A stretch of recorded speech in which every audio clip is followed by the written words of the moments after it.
Hi everyone, my name is Claudia Steer. I am a celebrity interior designer and I am the founder and principal designer of NW10 Interiors.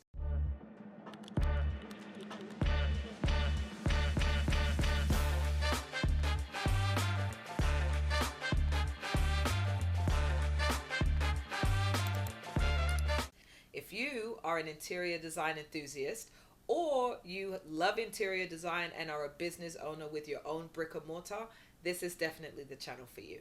This year was my first year as a full-time entrepreneur and it was rough. There was some ups, some downs, some life lessons, and I want to talk about it all with you. Three of my biggest challenges this year were one, systems. When you are a one woman show, you get used to sort of winging things and, just figuring things out as you go. But as you get bigger projects with more, moving parts and it just gets a little bit more complex, not having systems really bit me in my ass last year because I was having to recreate the wheel over and over again. One of the greatest things about systems, it becomes repeatable, so you know what you're doing every single time. So it took me a little while and some investment to actually create systems that worked for the way that I create so that I could replicate that over and over and teach other people to do it, which leads me to my second part, which is hiring and building a team. I've learned that it's okay to get help, that I don't have to struggle on my own. It's really difficult as a small business to bring someone in to an environment where there is no structure.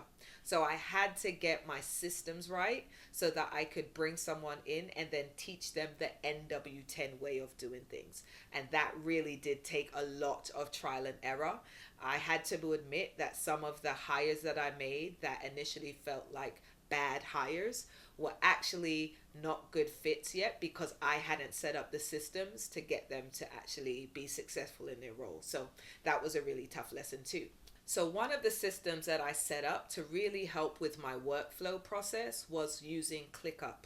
And this allowed me to learn how to sort of like set up tent poles, milestones, reminders, and so on, so that I was able to move through the cadence of a project consistently and always have sight lines as to where I was in a given process at any given time. And anyone on my team could also see where we were. So it really just provided clarity. I think what was really good about ClickUp, it's like what I felt like I inherently knew in my brain was now down on digital paper for someone else to see. So I could just create SOPs, which are standard order of procedures, for someone else to come in, read, and understand immediately how I did a given part of the process. And so it helped manage my time with how I train.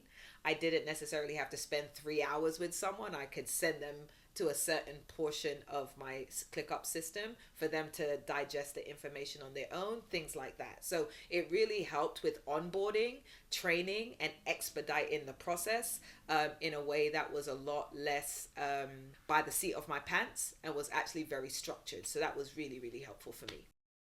So one thing that I learned about hiring, and this was also through a lot of trial and error, is that I needed to understand what exactly I was hiring for. I knew that I needed help, but it really took a while for me to actually define the type of help that I needed. The first few go rounds, I feel like I was looking for someone like me. And I learned that, well, if I'm really good at what I do, then hiring someone just like me didn't actually help solve the gaps in my capabilities. So I had to really refine the roles and responsibilities to better cater to the needs and the gaps in my particular business. So that took me a little while to learn. So and my system helped me sort of house and identify these roles so I could prioritize the order in which I needed to hire.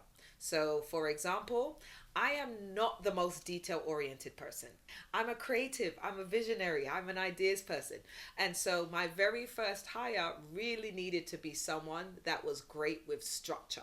And so, it took me talking to people that are actually really good with structure and systems to understand the criteria I should be looking for in those people. So, what I learned in this process is to not necessarily rely on my own understanding of roles and to seek help and clarity when it came to like writing job descriptions and stuff like that. So that really helped me sequence the order in which I should hire to help with my biggest needs in the business. My third biggest challenge was, and I struggle with this a little bit because it's such an overused phrase, but work life balance. When you have your own company, essentially you eat what you hunt.